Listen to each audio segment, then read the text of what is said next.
안녕하십니까? 복잡한 현대 사회 속 인간의 마음을 깊이 탐구하는 시간입니다. 오늘은 우리 주변에 존재하지만 잘 알려지지 않았거나 혹은 수많은 오해에 둘러싸인 한 가지 마음에 대해 이야기 나누고자 합니다.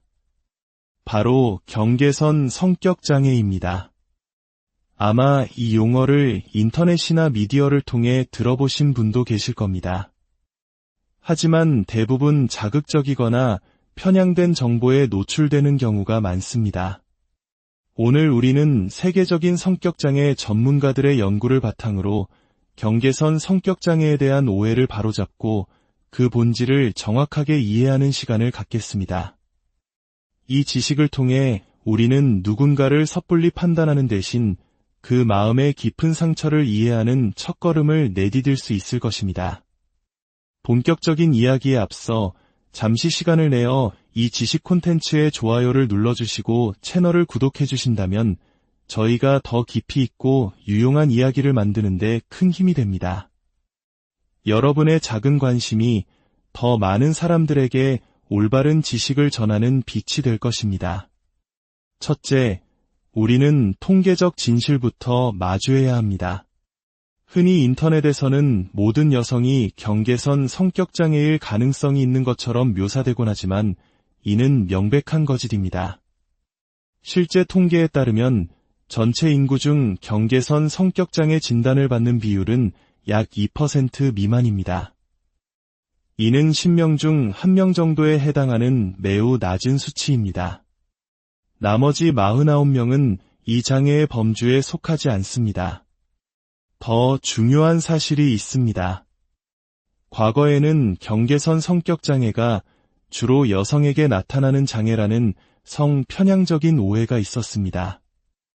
1980년대의 낡은 진단 기준에는 환자의 75%가 여성이라고 기록되기도 했죠. 하지만 이는 남성 환자들이 자신의 감정적 어려움을 드러내기를 꺼렸던 사회적 분위기와 진단 과정의 편견이 만들어낸 착시였습니다. 최신 연구들은 경계선 성격장애의 남녀 비율이 거의 50대 50으로 동일하다는 것을 명확히 보여줍니다. 이 장애는 특정 성별의 문제가 아니라 인간 보편의 고통과 관련된 문제인 것입니다. 그렇다면 경계선 성격장애란 정확히 무엇일까요? 이 장애는 우리가 아는 정신질환 중 가장 심각한 유형에 속합니다. 정신분석학의 대가인 오토 컨버그 교수는 이 장애가 자기애성 성격장애, 즉 나르시시즘과 동전의 양면과 같다고 설명했습니다. 둘 다 깊은 내면의 상처로부터 자신을 보호하기 위한 방어기제이며 그 뿌리가 맞닿아 있다는 것입니다. 심지어 두 장애 모두 조현병과 같은 정신증의 경계선에 걸쳐 있을 만큼 현실과 환상의 구분이 위태로운 상태라고 보았습니다. 이는 결코 가볍게 여길 수 없는 깊은 마음의 병임을 시사합니다.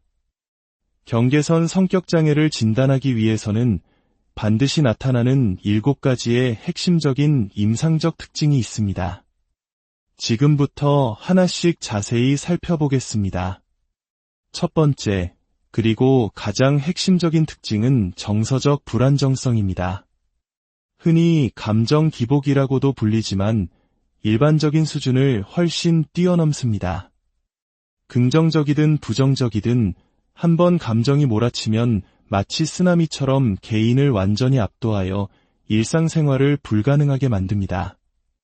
그들은 감정의 홍수 속에서 익사하는 것 같은 고통을 느끼며 스스로 감정을 멈추거나 다른 방향으로 돌릴 힘을 상실합니다.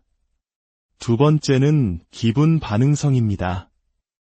이는 외부 자극에 따라 기분이 극단적으로 롤러코스터를 타는 것을 의미합니다.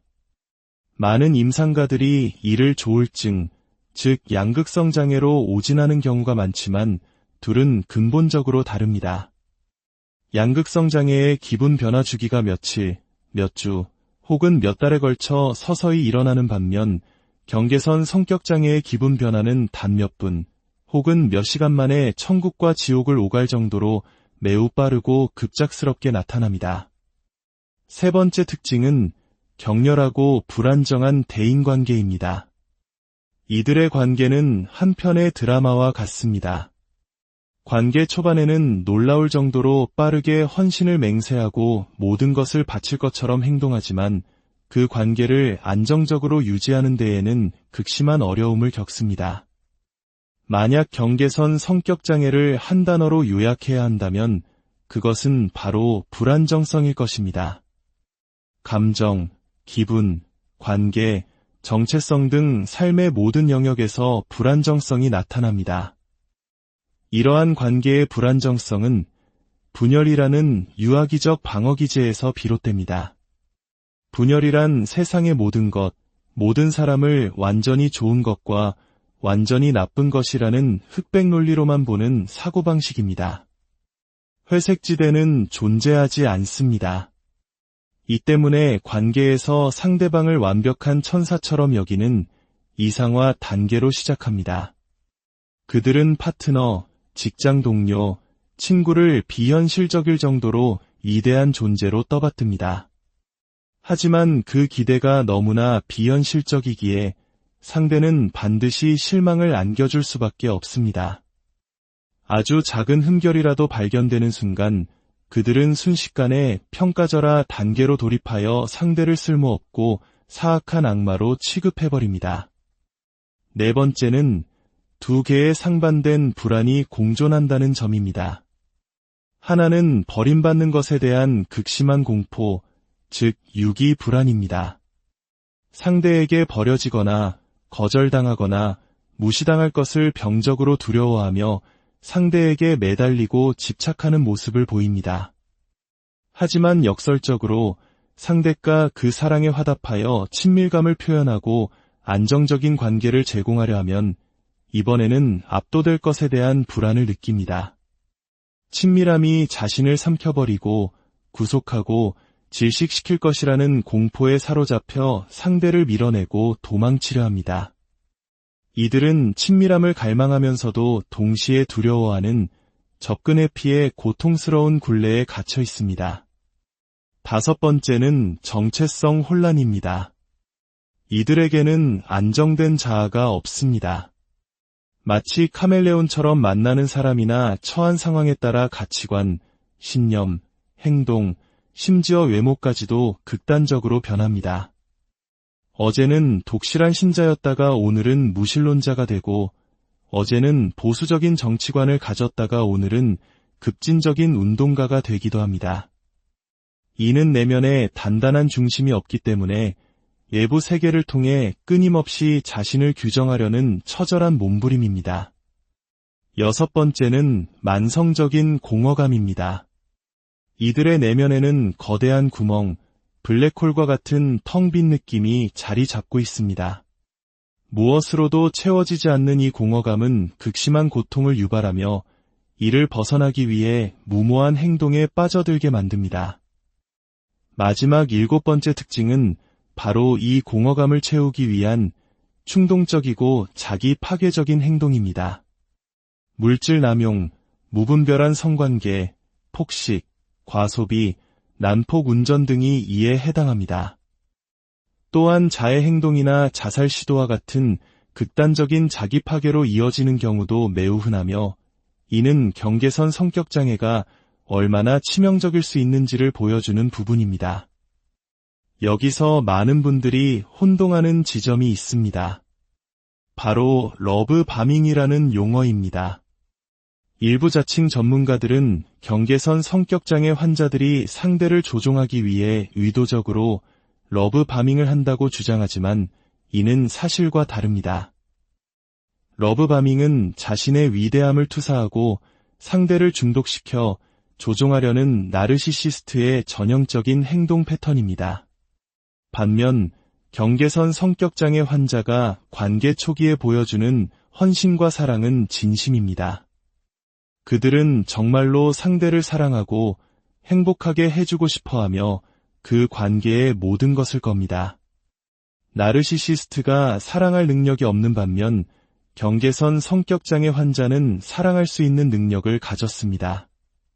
다만 그 사랑이 내면의 깊은 불안과 상처로 인해 왜곡되고 파괴적인 방식으로 표출될 뿐입니다. 그들의 행동은 악의에서 비롯된 것이 아니라 통제할 수 없는 정신적 고통에서 비롯된 것입니다. 그들은 의도적으로 당신에게 상처를 주려는 것이 아닙니다.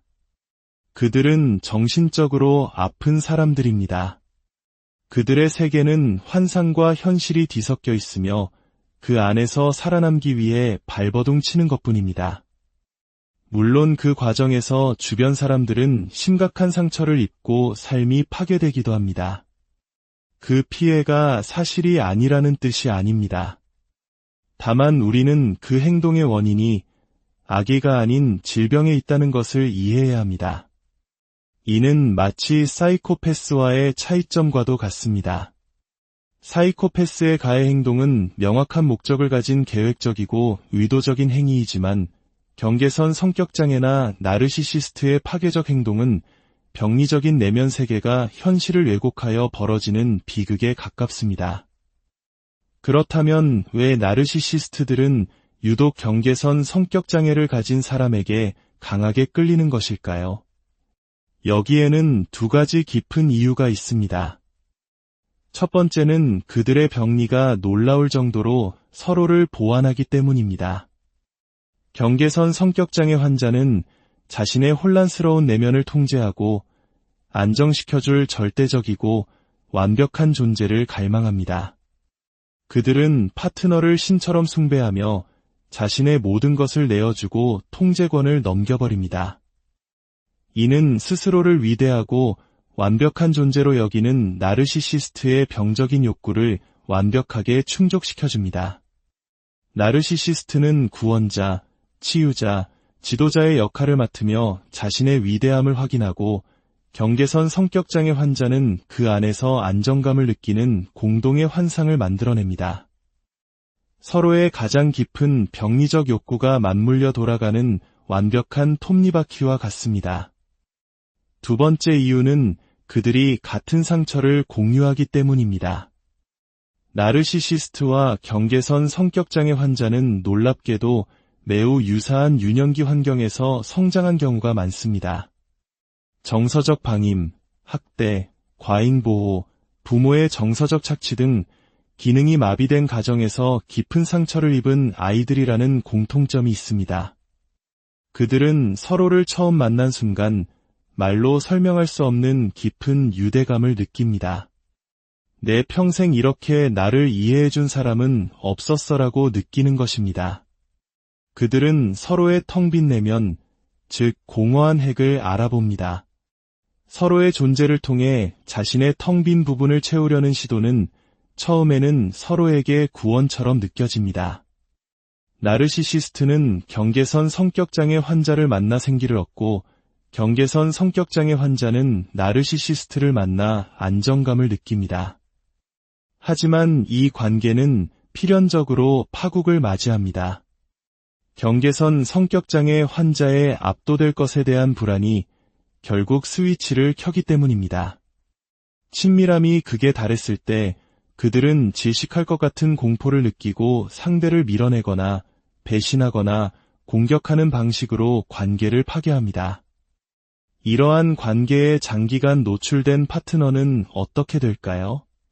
상대적으로 건강했던 사람이라도 점차 변해갑니다. 끊임없는 감정의 롤러코스터와 예측 불가능한 상황 속에서 자신을 보호하기 위해 그들 역시 방어벽을 쌓기 시작합니다. 공감 능력이 무뎌지고 상대를 착취하게 되며 자신의 감정을 차단하는 등 나르시시즘적인 방어 기제를 사용하게 됩니다. 이는 살아남기 위한 처절한 적응 과정이지만 그 과정에서 자기 자신을 잃어버리게 됩니다. 관계가 끝난 후에도 깊은 트라우마와 상처가 남아 오랜 시간 고통받을 수 있습니다.